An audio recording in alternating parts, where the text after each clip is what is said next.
What do you expect from budget 2030? Yeah, I've personally met up with the Prime Minister and Minister of Finance to discuss about a few issues, and I believe there are three priorities for young people. The first one is obviously job creation.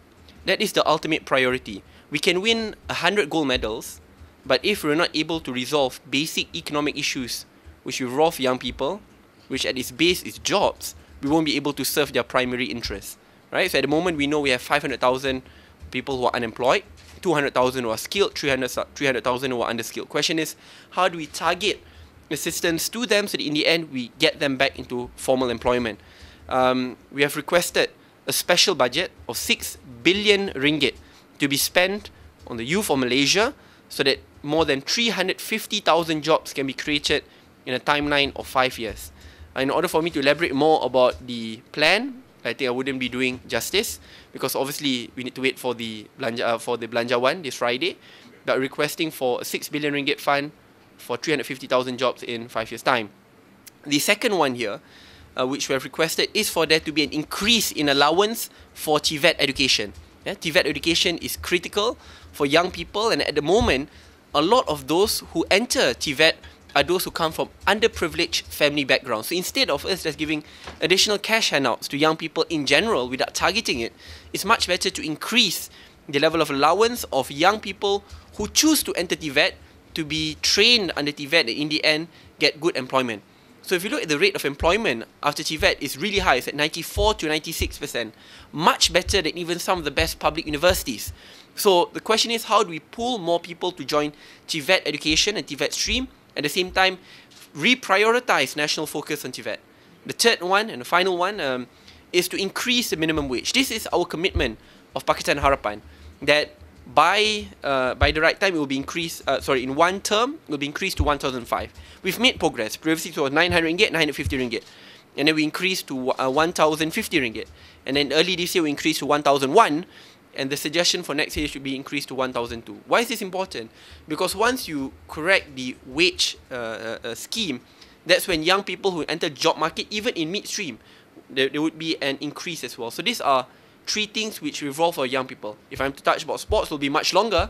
But unless you ask that question, I'll go there. Yeah. Okay, but briefly, what are you asking for sports in your budget? Yeah, so there are a few key things. Number one, we want to focus a lot more on rural sports infra development. That's why we've carved out a special 100 million ringgit budget to develop sports infra in rural areas. And it will be done by contractors in that very rural areas to stimulate the economy there. And at the same time, we're not focusing on big mega projects, but we are breaking it down to rural areas which generally need it, and there's an absence of sports infra then. Not only that, because we also want to target sports as a way to resolve social issues, like what Ireland did and Iceland did in the 1990s. So what we are going to do is that we're going to look at hotspots, social issue hotspots. And AADK, the drug agency, already has it. There's the yellow, red, and green, the lighting system. So areas where it's red will be areas where we will intervene much more and give greater priority in, because we believe that sports facilities is the best way to liberate young people from engaging in negative social issues.